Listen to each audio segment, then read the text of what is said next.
Welcome back to the channel. I am your host for today, Claire Headley, and this is my next episode of Scientology Stories.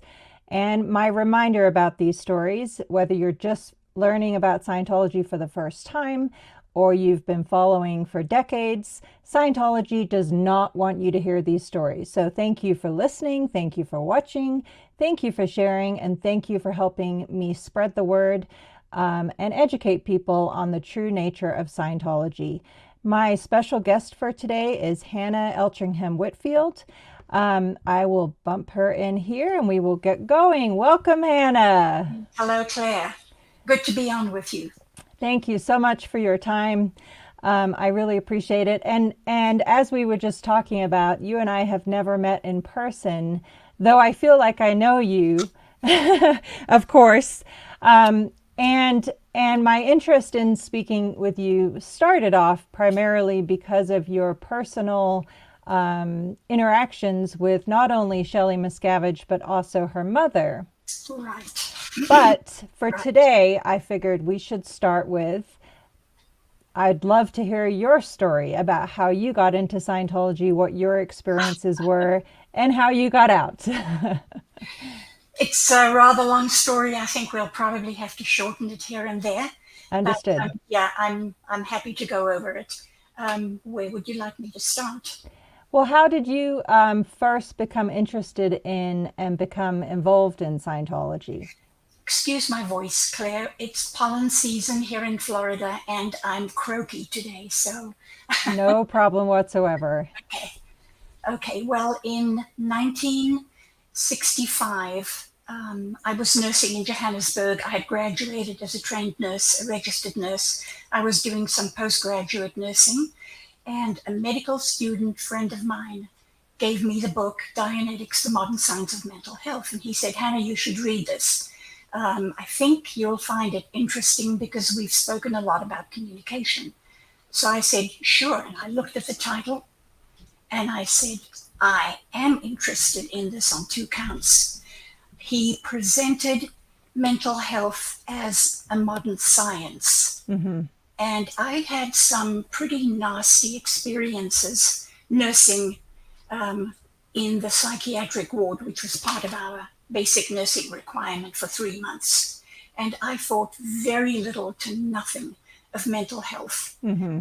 And when I saw this book, that this man had developed a new science of mental health, it totally piqued my interest. Makes sense. And Tony also said to me that if my parents didn't object to my reading this book and being involved in Dianetics, then I would be doing this and not studying to be a doctor. And that was the other thing that intrigued me, because I couldn't imagine anybody doing some weird psychiatric practice instead of medicine. Right. So I was very interested. So I started reading the book in my off-duty times, and the first two things I came across totally committed me. They were, you know how you get those experiences where you've got emotion mixed in with some knowledge, and the emotion is almost overwhelming. You have this absolute conviction that what you've got in your hand is the truth. Yes. And that's how I was. For example, on the first page, on the inside front cover of the book, were listed some axioms. Well, none of them made much sense to me as I went through them. But one of them struck me, that man was good. Yes. And I had been raised in a family with an abusive mother. She wasn't originally, but she got abusive. Okay. And constantly told me I was bad. And I grew up about the age of 9, which is still pretty young, believing, fighting it, but believing I had to be bad because she was telling me so often I was bad. I had bad thoughts. I didn't like this. I didn't like that. I wasn't willing to commit to her way of life. So when I read this in Dianetics, I went, there's something to this. I like this, because I always knew I wasn't all bad. Right. And then a little later on, other things started to make sense to me. And I disregarded all Hubbard's claims about, women constantly aborting with knitting needles and with coat hangers, wire coat hangers, and so on. I knew that was wrong. I hadn't Right. found that in nursing. And so I left out all the parts that seemed weird. I didn't even read some of them. And I justified it by saying, we're all human.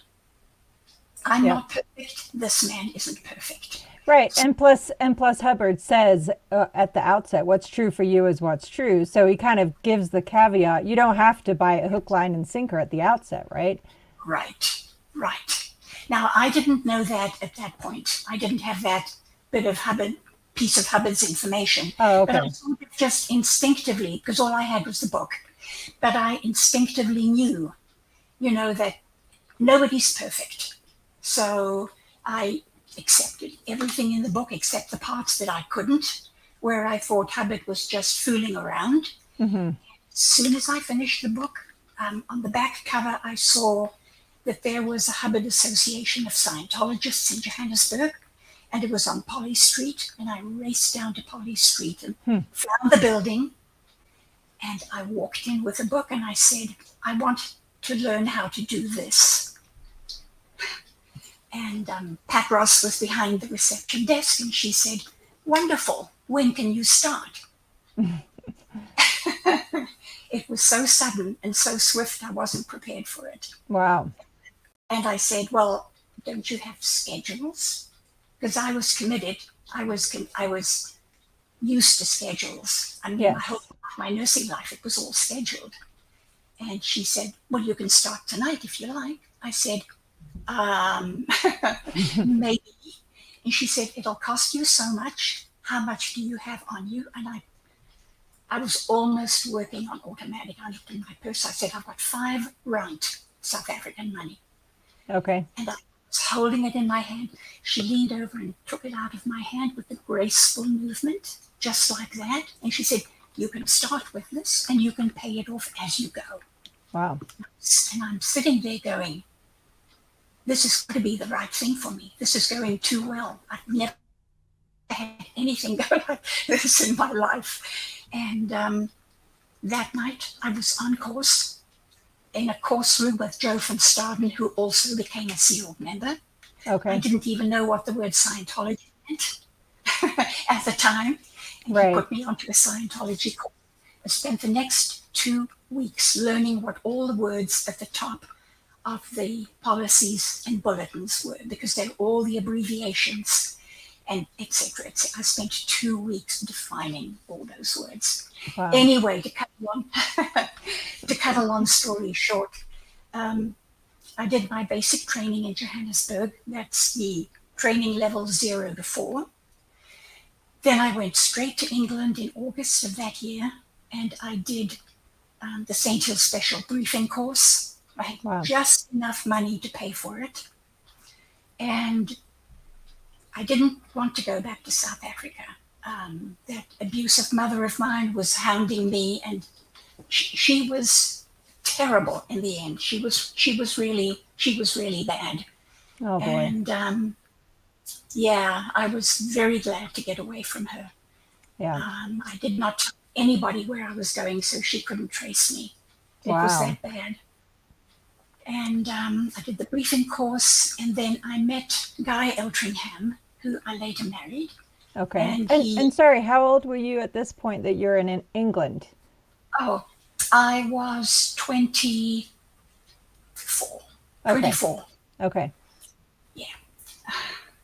And so you met Guy. I met Guy while I was on the briefing course. He was on the Class 7 course at the time for the Okay. Los Angeles organization. And we happened to fall in love, and he proposed, and I said I'd marry him. So I then signed up for more training for the Los Angeles organization. Okay. And Guy went back to California. I stayed on, did the Class 7 course, went clear, graduated, and went to Los Angeles to be with him. I was there for a year Okay. until 1967, August 67. And then I got the invitation to join the Sea Project, the Okay. special, private, do not disclose to anyone. Which was the very earliest beginnings of the Sea Organization for anyone who doesn't know the backstory. So you were one of Right. the original people invited to join the Sea Organization before it was even called that then. Probably, yes. I Yes. think I was. Yes. I and my husband in Los Angeles and another person, Terry Milner, in the Los Angeles org, also received one of them, but none of us knew that the others had received the same. Oh, it was private, confidential. If you disclose this, you'll be declared a suppressive person. It was very secret, which made it even more exciting. Right. Intriguing and alluring and all that. Intriguing, yes. And to be with the old man, to be with Hubbard, because at that point we didn't know him personally. Right. So to be with the man himself was just unbelievable. Oh, there was something else that happened in Johannesburg that convinced me. On my second or third day of training, Claire, I walked out of the academy into the corridor to look at pictures of St. Hill and Hubbard on the walls of the corridor. And the light was pretty dim, and I was peering at the pictures. And suddenly a voice behind me said, "Let me turn on the light. You'll see them better." And it was Pat, the registrar. She turned on the light, and I was looking at this big picture of Hubbard. And as the light went on, so his red hair shone on his head. And I went, "Oh my God, this is the man. This is the red haired man my mother showed me in a book when I was 13. It was one of Wow. her spiritual books. I've tried to find this for so long. I think I'll go into it again and try to find it. Yeah. The little paragraph simply said, "A man in the 1950s or in 1950, a man with red hair will start a new philosophy or a new religion which will help the people on earth." That was pretty much all it said. Yeah. And I that totally rings a bell for me as something Hubbard made reference to several times. In Hymn of Asia was one of them, I think. Yes, that's right. That's right. Um, but this was way back in 1952 or 1953. So I believe that his organization had just started at the time I read it when I was about 13. Wow. Um, so when I saw that picture on the wall with this man with flaming red hair, at that point in the Joburg Hazy, I was convinced, no matter what happened, this was the man. I would follow him to the end. So I was. Okay. And we'll get to where that went wrong, won't we? Right. So toward the end of 1966, I believe, or was it 67, I flew to England to join the Sea Project. I got a sec check at St. Hill, and then I flew out on the next plane to Las Palmas. And I arrived, well, Connie Broadbent and James Fuller and I arrived at dawn. We were taken down to the ship. And Okay. it was this wreck. She had just been sandblasted and she was rusted all over. And in the dawn light, she was up on these blocks. She looked absolutely terrible. I thought I was going to walk onto a yacht, a white yacht, sparkling, with Yes. Hubbard greeting us. No, No such luck. no. We walked on board, and the deck was covered with sand. The ship had just been sandblasted. Wow. And so Jill van Staden and Joe were sleeping in the sand. They were all sleeping in the sand, and they all got up to greet us, and we had breakfast, and Virginia made breakfast on her little cooker in the galley that still hadn't been fixed up. Wow. And which ship was this? The Apollo? No, we didn't have, Okay. the Apollo didn't exist. This was the Avon River. Okay. Yeah, Very, very early days. very early days. And she was being refitted according to LRH's specifications, from top to toe. Everything was being redone. And Okay. I didn't know all this to begin with. I was just a swamper working on the deck with Amos and a few others, James Byrne and James Fuller and Connie Broadbent and Phoebe Maurer she was in the offshore office, but there were a few of us that were working on deck. Okay. Um, And how many total staff were there at that time? Probably Ballpark. about, if I remember the last flag order, just before I came, about 32, 35. Okay. Yeah, it was not a big group. Yeah. Some of them were more seasoned people like Joe and Jill van Staden, Hank Larhouse, Leon Steinberg, Bill and Joan Robertson were on the Enchanter, the little yacht. And that was close to finishing its refit. Okay. And so anyway, the first few days were just mucking. We were filthy dirty, hauling scrap iron out of the hold of the Avon River up onto the dock per LRH's orders. Mm-hmm. And it was heavy work. I wasn't accustomed to the tropical humidity. I was just sweating out of every pore. It was terrible. It was terrible. So was everybody else, though. So, Right. and then we did that work. We didn't see much of Hubbard. He came onto the ship. We could hear his voice in the background. He would talk to the chief officer, John O'Keefe, and they'd both laugh a little bit and wander off to another part of the ship. And we would just be told, hurry up, keep working, keep working. Bob Smith was our yeoman, our swamper in charge, I think, Okay. or the bosun, I think, looking after the deckhands and the swampers. And we just had to work. That's all we did from sun up to sundown and beyond. In those days, LRH also used to gather us on the forward deck after dinner, Mm-hmm. and he would come and join us. He'd sit in an easy chair, and we'd all sit on the big ropes that were tied up that weren't being used, or on buckets and things like that, or just on the deck. And he would go off into his enchanted magical stories. And to help us along, Virginia used to get him his drinks, or was it Yvonne at that time? I don't remember clearly, Yvonne Gillam. His drinks would come a big, like 12-ounce glass. And I learned a little bit later on, 1/5 was Coke and 4/5 was rum. Wow. That was his drink. And he maybe had 4 or 5 of them in an evening. Wow. He wouldn't lose a step. He wouldn't lose a beat. His words never slurred. Wow. Nothing. He just maintained total composure. I don't know how. But it made for some good stories, I'm guessing. The stories were out of this world. I mean, he would go on and on about the Galactic Confederation. I think that's what he called it. The fifth invaders were still present on their planets, wherever they were. And they would come and check on us from time to time because we were still considered the prison planet. Right. And they would come to see, and we were called the prison planet because at some point, those folks out there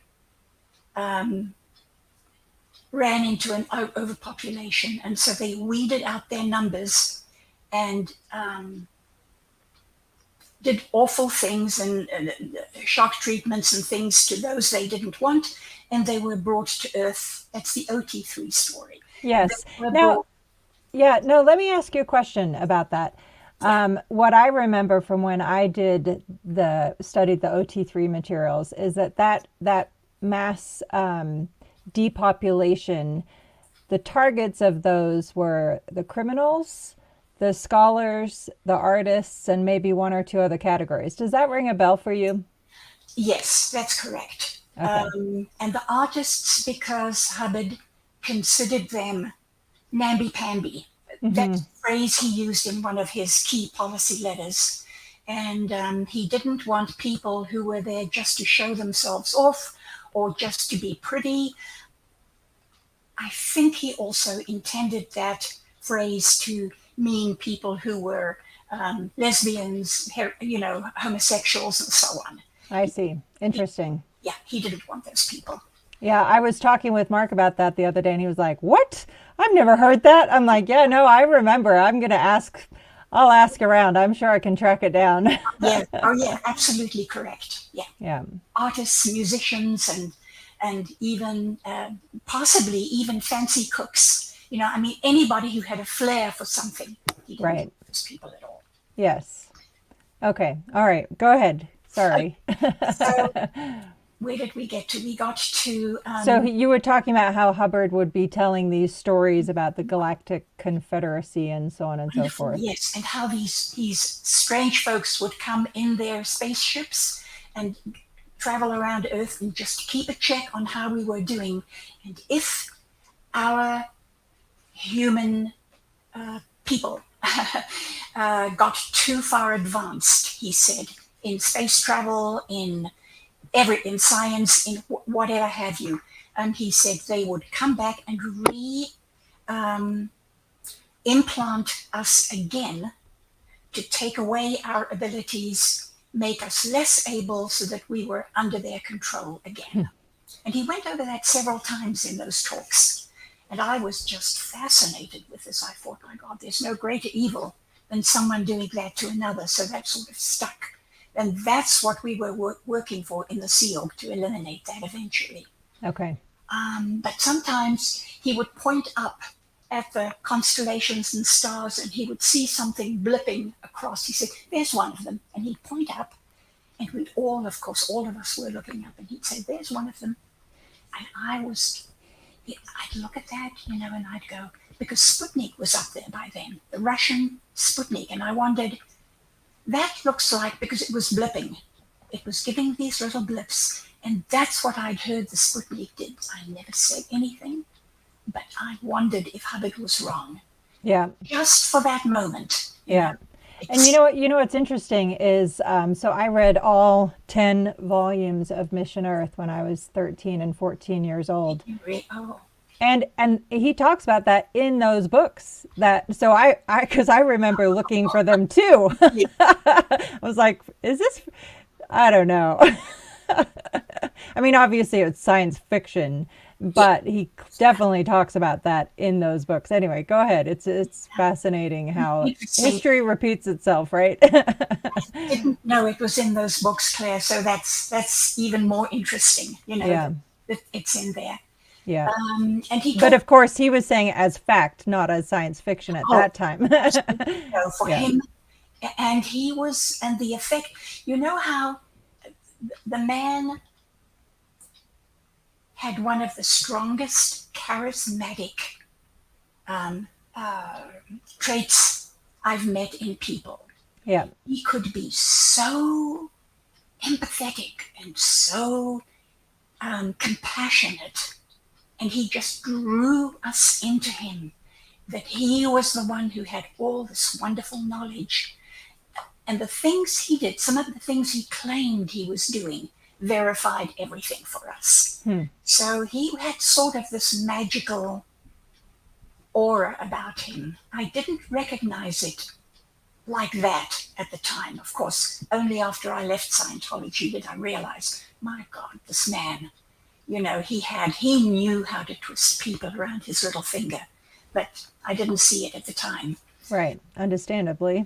Yeah, of course. I was just spellbound by the man. Right. And so very soon after I did a few Swamper weeks, he pulled me into his office in the 'tween decks was being built. 'Tween decks is the area just below the main deck.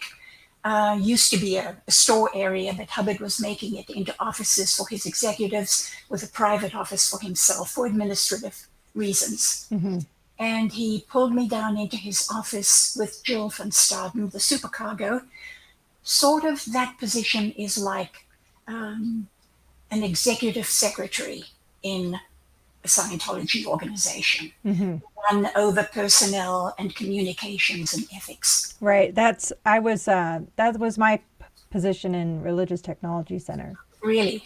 Yeah. No, it wasn't called supercargo. It was called internal executive. But yeah, it's over treasury, qual, training and Right. HR and all that. Right. So, and he said to me, "You're going to be the first master at arms on the ship." And I said, "What?"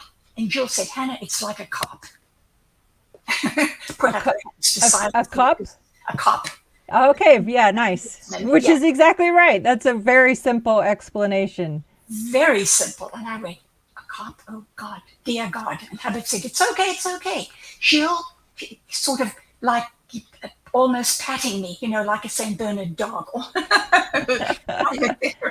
Jill will help you. Jill will help you. And I thought, what am I getting into here? But he was pretty kind. He was not pushy or anything. He said, "Okay, off you go. I'll see you tomorrow, Jill. I'll see you and Hana here tomorrow at 1. Yes, sir. We left. And at 1 the next day we went down there, and I was overwhelmed almost instantly. He was so courteous. He got up from his chair, shook my hand, shook Jill's hand, gestured for us to sit down. I think Yvonne was the steward on the ship. She came in, he ordered us ice cold Cokes and a rum and Coke, his special drink for himself. And Yvonne brought those, and he was just chatty and sweet. And he said, "I'm going to train both of you in a new system, a new administrative system that we're going to be doing. And it has the letters A, B, C, and D. And as the reports come into you, Hana, in ethics, you will mark them. A is for the report that is done by the person who has seen the action himself. Okay. B is for the report for the person who has seen it at a distance. He wasn't up close to it personally. D is for the person who heard about it from the person who saw it. Mm-hmm. A, B, C, C. And D Okay. is for the person who heard about it distantly. Okay. So all your reports must be marked that way. That is a very special method that we used long ago, and we're going to use it again. And when we've got it tried on the ship, Hana, you'll compile it and export it to the Guardian's office. And I immediately freaked internally, because by that time I knew that Mary Sue Hubbard was really already doing Guardian work. I see. We'd heard on board it. I don't think it was official yet, but that was her province. And I went, it's her province. Yeah. I didn't mention anything. I was not in a position to say, oops. So I stayed quiet on it. But afterwards I said to Jill, how do I export this? How do I do this? What do I do? She said, hang on, LRH will explain. LRH will explain. Well, the next meeting a few days later was on something completely different. It was on marking all the equipment and tools on the ship that our crew were using for the refit, Mm-hmm. so that we would know if it went missing, Okay. and making sure that as the Spanish workers came on board, we noted all their equipment they were bringing on board. And we had to then double check when they left the ship that they had only that equipment on them. And I went, dear God, this is an enormous job I'm going to have. The Spaniards were coming on the ship and off the ship all day long. Was there any grounds for suspicion of this, or it was just We okay? were using, so there was grounds for it. Okay. I would need several people at the gate to our part of the beach where the work was being done to keep checking the workmen all the time. Every workman, when he came in, his tools had to be logged, his name, and what he was working on. And then when he left the area, he had to be checked again. His tools had to be checked again.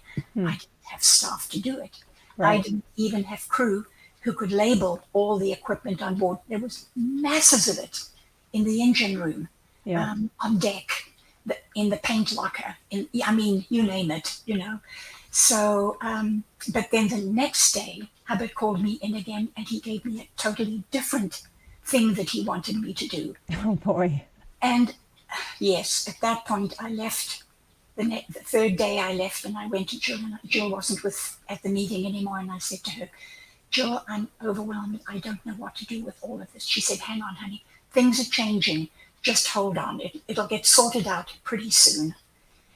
And so I breathed a sigh of relief. I had no more meetings with Hubbard. But at that point, something happened with the yard, Jolly's yard, that the workmen belonged to, the Spanish yard that we had contracted with to provide the Spanish workmen to help with the refit. Yeah. And so Hubbard suspended all work, and there was a big redo of everything, and his orders were never completed. I never did anything on the ABCD, because no reports came through me anyway. They all went straight to LRH. Yeah. No reports on the ship. So the whole thing was it left me bewildered. All those meetings with him left me bewildered and in a sort of peculiar state. I didn't know if this was going to be how it would be from then on. Yeah. But then he started giving me specific investigations to do. I had to investigate this person or this crew member or that crew member, or I had to investigate why his orders on, for example, the generators hadn't been complied with, or with how the load line was painted on the ship, why that hadn't been done yet. So that became a lot easier for me to handle. Okay.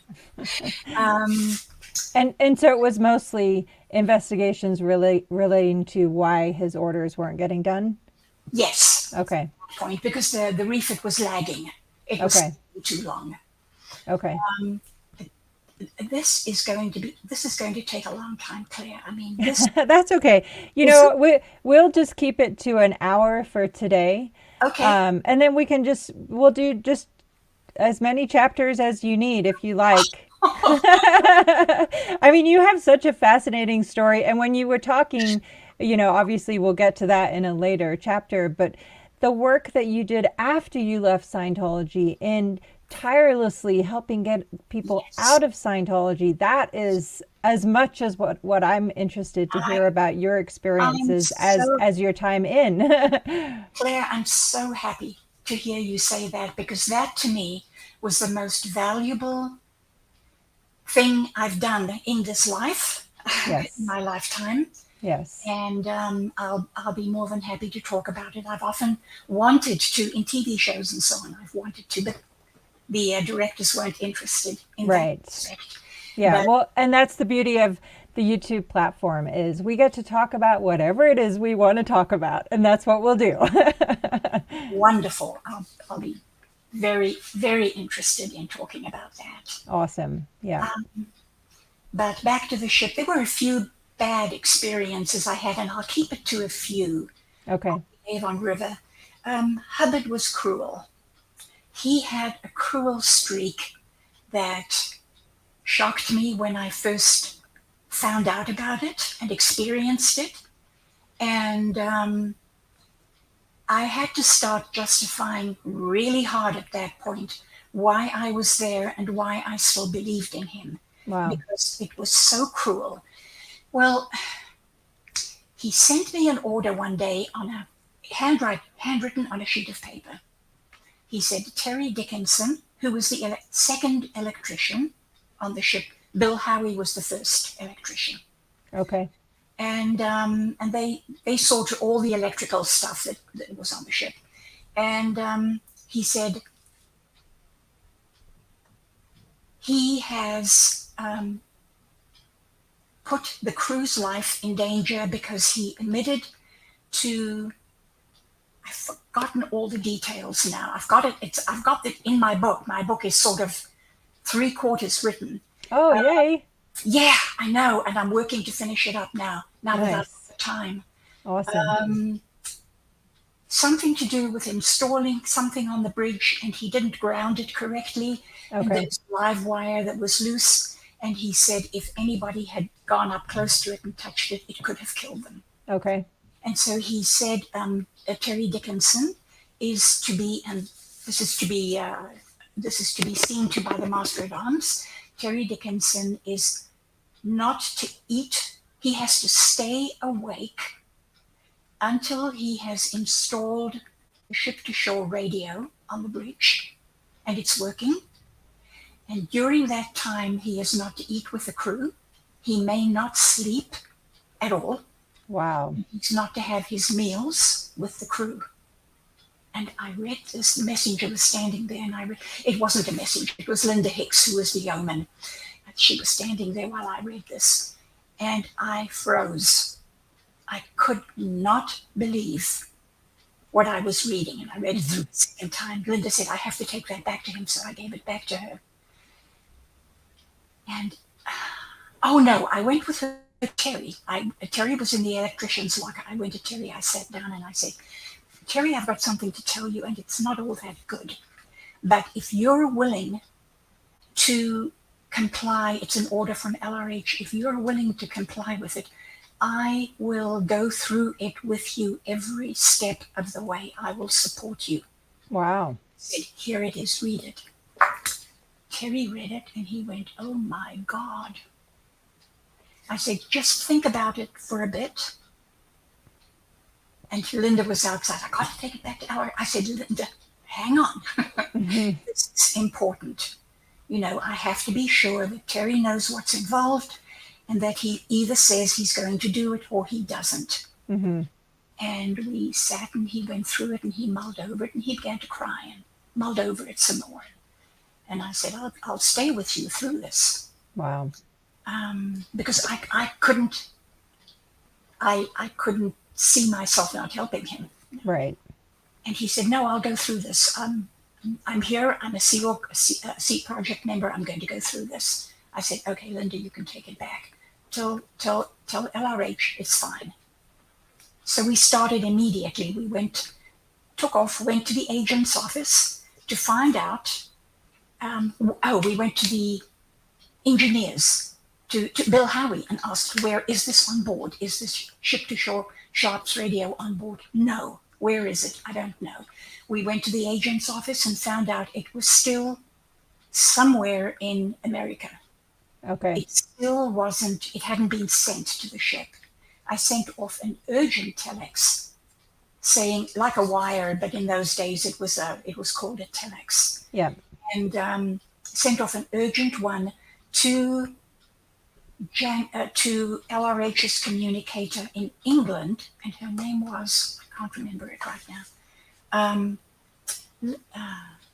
Anyway, said, please get with the United States, get with your counterpart in the US and find out where this is. It's at this company in this state and so, get it sent immediately, express.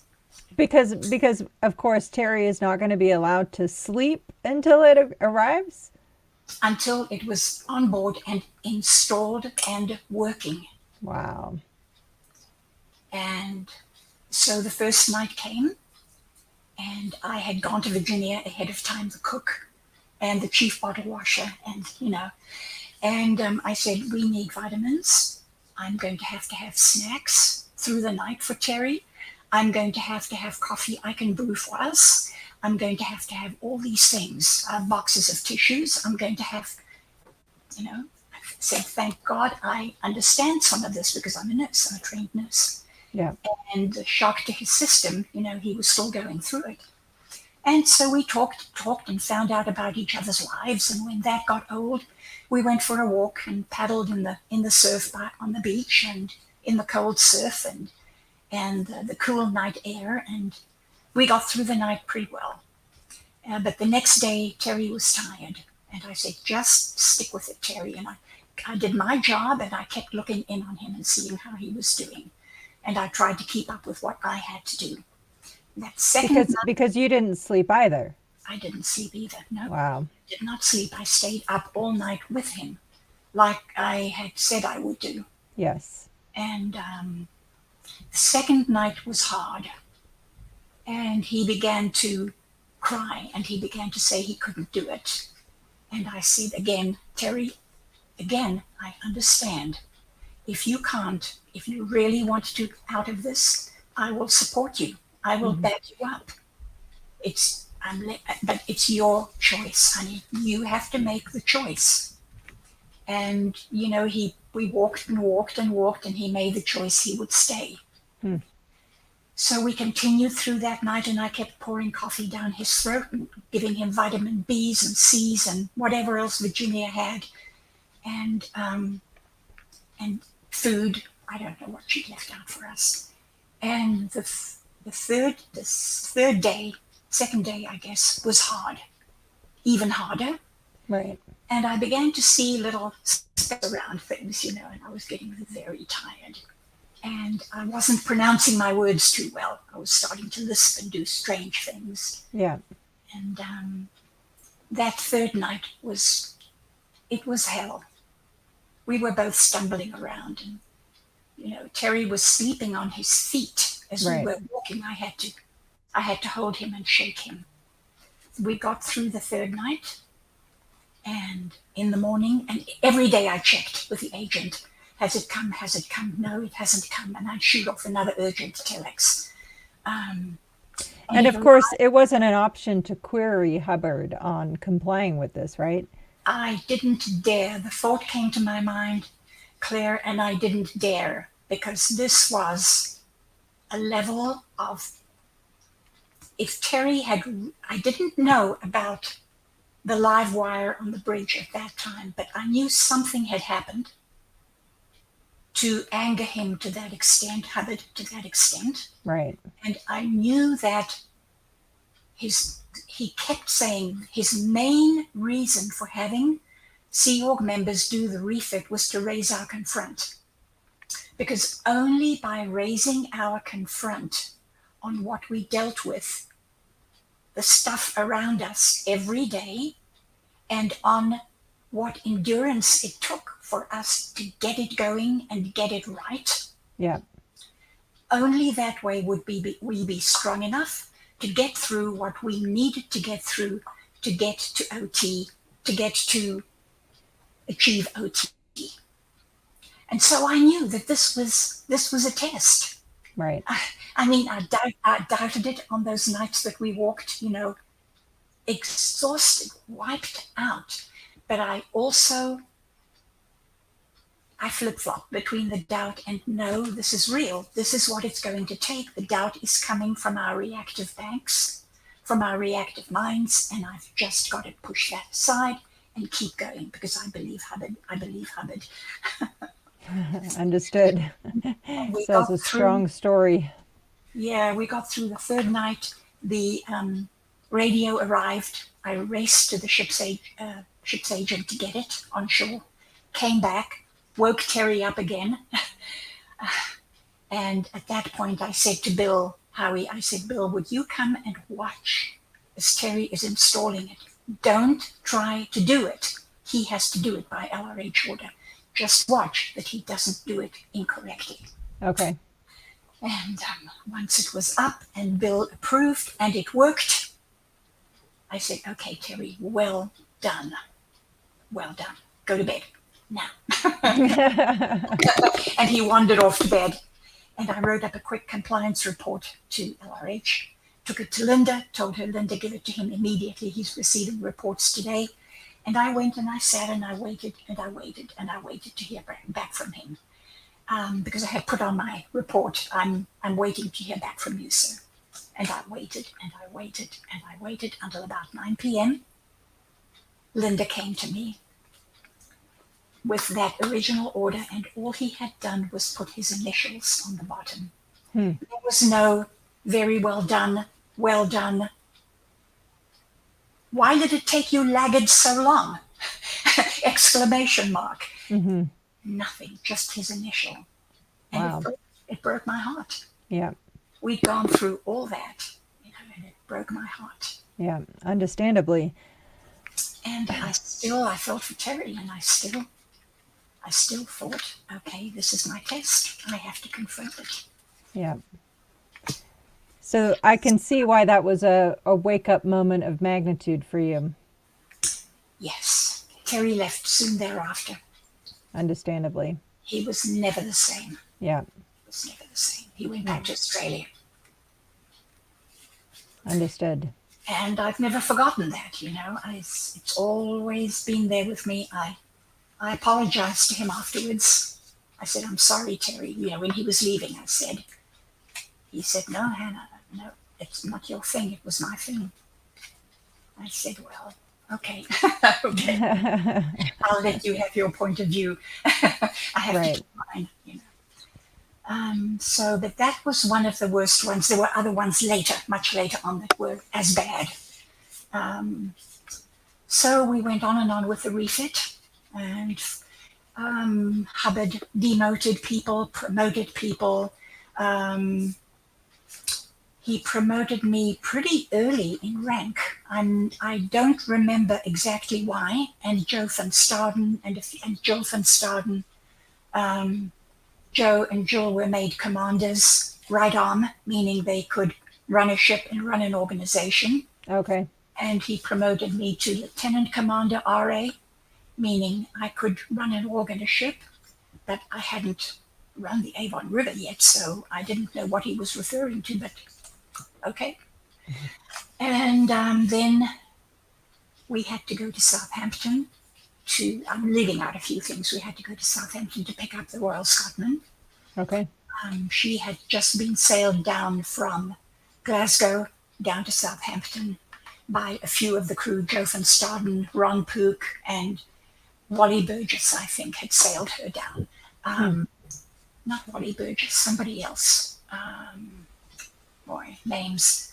And so we went, and I was no sooner on board. The Lloyd's of England was not letting the ship sail because she didn't comply with SOLAS requirements, SOLAS, safety of life at sea. Wow. Requirements. For a ship of her size, she had to have all the asbestos removed in her everywhere. She had to have new lifeboats and all the trimmings. She had to have updates in the engine room, updates electronically, updates electrically, all sorts of things. And it sounds like she was basically a bucket of bolts. That's sort of the impression I got. Okay. But Hubbard's story was that Lloyd's was doing it. All they wanted was money. That's all they wanted it for. We didn't need to do it because we knew how to handle all that stuff. Hubbard knew the ship. He knew the diesels, the big engines. He knew this. We had 4 generators on board. That was enough. Everything was working. No problem at all. We were fine. We could sail. Well, we couldn't. Lloyd's finally put a writ on the mast that forbade us from sailing. Wow. And on the day after the writ went up, I was called into the big dining room, and Hubbard said to me, Jill was there, she stood next to me again, she was the supercargo again, and on the big ship, and he said, you, pointing to me, are going to go to Sierra Leone to get us a Sierra Leonese registration, because we had a British registration at the time, so we came under British rule. Okay. Hubbard wanted to get out of British rule so we could sail. I see. Yeah, so you're going to Sierra Leone to get us, and you're going to go to Las Palmas, pick up our Spanish lawyer there, and he will go with you to Sierra Leone. You'll get what you need, and you'll come back to the ship with it, and we sailed. And I went, Jill has all the papers. She'll give them to you. No problem. And he turned away from me and carried on speaking to the other execs, the chief officer, the chief officer at the table. And Jill pulled me off and gave me a big bundle of legal papers, the corporate papers the ship was sailing under, and all sorts of other legal documents. And she said, "This is all you need. Off you go. I've got a plane ticket for you tomorrow to Las Palmas, and you'll meet Mr. Aranya. I think that was his name.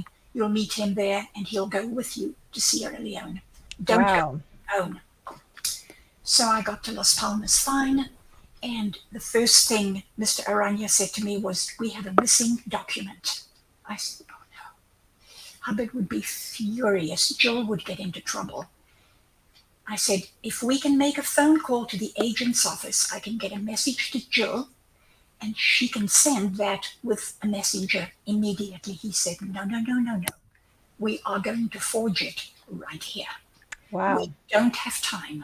And Mr. Hubbard, I'm not going to have him blame me for losing time. This is urgent." And I went, what on earth have I gotten into? Right. Legal documents. He said, "It'll be fine in Sierra Leone. They're not all that particular over there." I mean, I'm paraphrasing. Right. No, I get the idea though, for sure.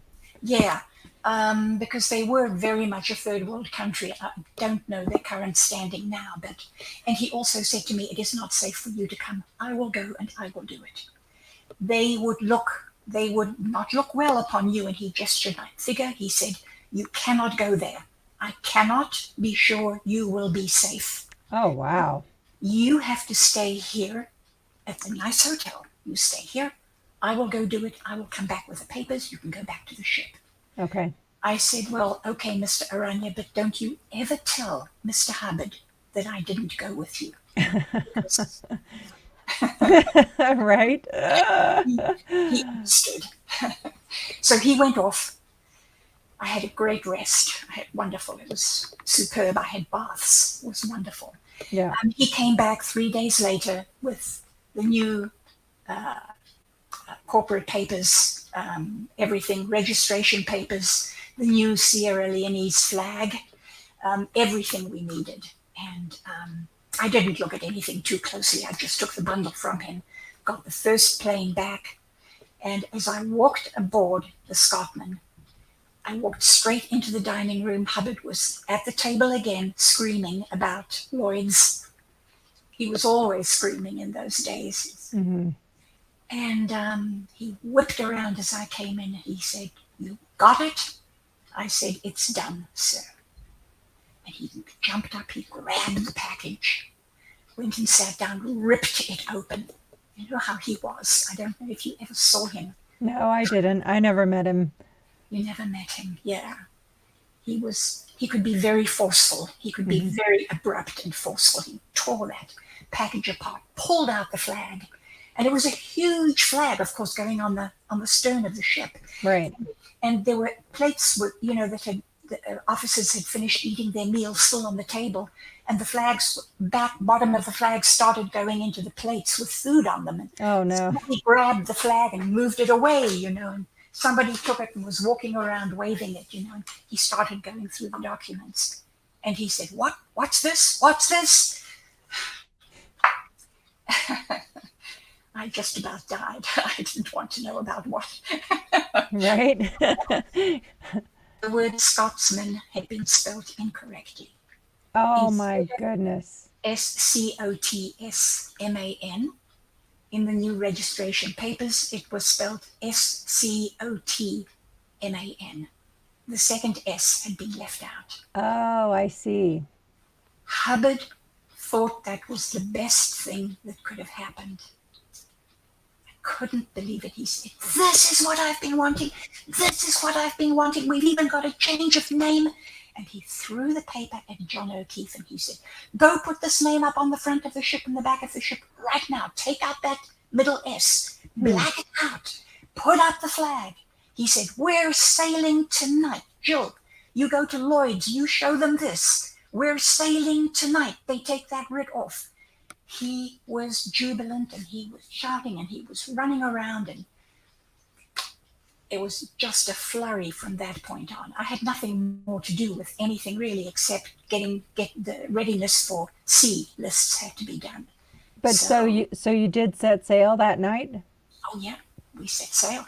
Wow. The writ was taken down. Lloyd's couldn't do anything. We had a different corporation. We were incorporated under a different country. We no Wow. longer had anything to do with the British government. They couldn't do a thing. Wow. And we sailed that Safety in. regulations be damned, right? Right, right. Wow. It's always like that. Yeah. Always. It was always like that. Do not let, in his some of his policy letters, in the Guardian office policy letters, he says, do not let regulations stop you. Never let regulations or orders stop you. Yep. And he was complying with his own policy at that time. Right. So we sailed. We set sail for Gibraltar, and we had a few mishaps on the way, but we got through fine. At one point, we got stuck in a tide rip off the coast of France, which was very scary. Those tide rips are awful. Riptide. They're Yeah. awful. And it looked like we were being taken onto the rocks, and we had to steer the Royal Scotsman out of the riptide. That was scary because she was rolling from side to side really badly. Right. And it was scary. And then when we got to Gibraltar, the English wouldn't let us come into port, even though there was a storm, ongoing storm, really heavy storm going, and we had lost power steering on the ship. The Oh my hydraulic gosh. system had broken, and we were steering from the aft steering, the emergency aft steering from the aft bridge. There were a few of us up there in the rain, in the pelting rain, steering. You know how emergency steering, when you don't have the hydraulic oil system, Yeah. it's very hard in a car when Yeah. you don't have that. It's very hard to turn. It was like that up there. It was difficult. And the But English wouldn't let you in because, of course, because we had won over Lloyd's, and Lloyd's was very bitter toward Hubbard. Gibraltar was instructed not to let us in, not to help us. wow. They were not going to help Hubbard. So we sailed on, got to Valencia, and were welcomed, very much welcomed in Valencia. And Hubbard was extremely happy because he had been planning all along to make Valencia his Mediterranean headquarters for delivery of OT levels, of other confidential, secret Scientology levels. Okay.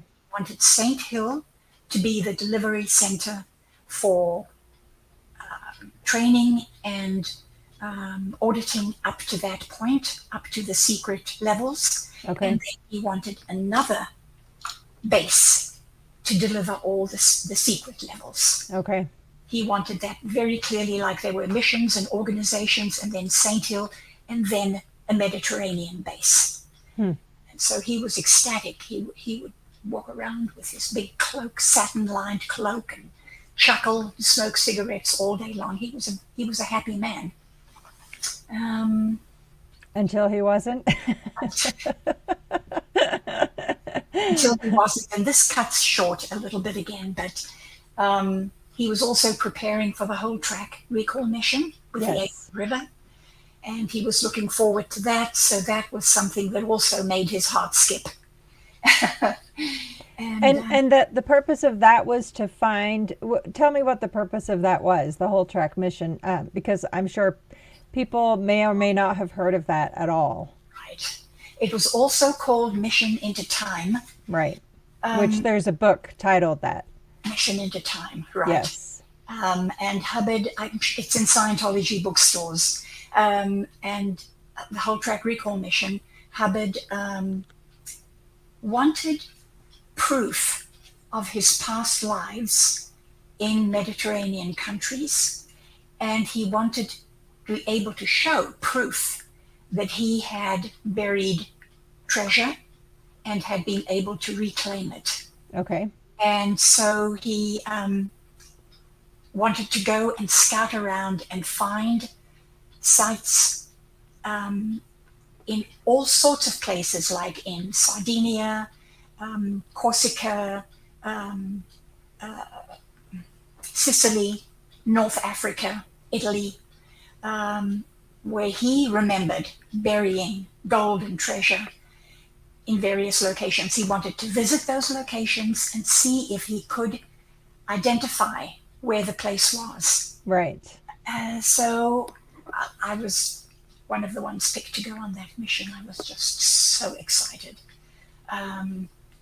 It was fun, getting the ship ready and Hubbard was prepared to bring stores on board like chocolate and cheap Spanish cigarettes and so on for bartering with guards, if there were any guards, so that they would let us go and look at various sites. Okay. So, so the hold was full of all this kind of stuff. I'm dying to ask, did you find any treasure? We did not. I'm sorry to say, Claire. I mean, I've seen reports online, on the web, saying that yes, we had some treasure. People saw some gold nuggets in Avon's hold, and yes, there was a box with treasure in it. No, we never found any treasure. Yeah. We did find some sites that Hubbard said they did tally with his memory of what the place looked like, whether it was a bay with a big castle on it, what the castle looked like, and a point of land coming out with something on it, and trees and rocks. And we did find several places that looked very much like what he described. And we had scanners with us, some metal scanners, two of them, that went quite deep. They went like 12 feet and I think 20 feet. And we would scan areas where he said the treasure was buried. We found a few locations where we did get reads on the scanners, but we couldn't dig, even though Hubbard was prepared to dig, to go up, take the little boats that we had on board, little sleds, go quietly up on the beach, creep ashore, dig up some treasure, bring it back to the boats, and get back to the ship. He briefed us on that. I mean, he was all set to go with that, but all the sites were guarded. I see. They were heavily guarded, and he wasn't about to risk it. So, no go Right. no go anywhere. No, we found no treasure. But Hubbard considered it a success, and of course all of us were tickled pink that we found what we found, and we said yes, it was definitely successful. Even though the point of the success was to find treasure, no? Well, yes. The end result was to find treasure. Right. So, yeah. No, I understand. I'm just kind of stating the obvious fact. Right, but I need to put a bit more information in here, just so that all those people who will eventually hear this at some point or another know. Hubbard planned a second mission.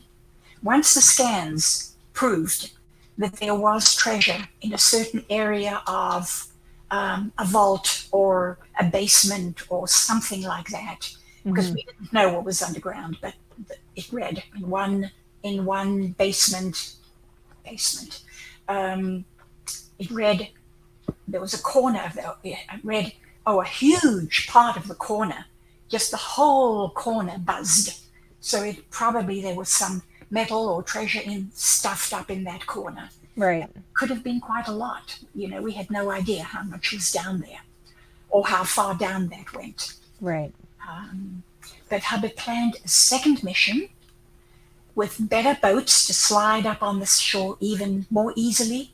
And he sent missions off to find in those countries what the rules were, how much, if treasure was found, how much, and was once valued, how much of that value the country would take, and how much would go to the finder. Okay. So all of that data would be taken up, and then a second mission would be planned. Well, nothing like that was done that I know of before the ships left the Mediterranean. Okay. So I don't know if that was ever done or not. Okay, fair enough. Yeah. And I've heard many times, even that there were times when he announced treasure was found, But I've never met somebody who actually saw any treasure. No, I did not see any treasure. No. And it's kind of funny, just as a side note, like, what does this have to do with clearing the planet? Right.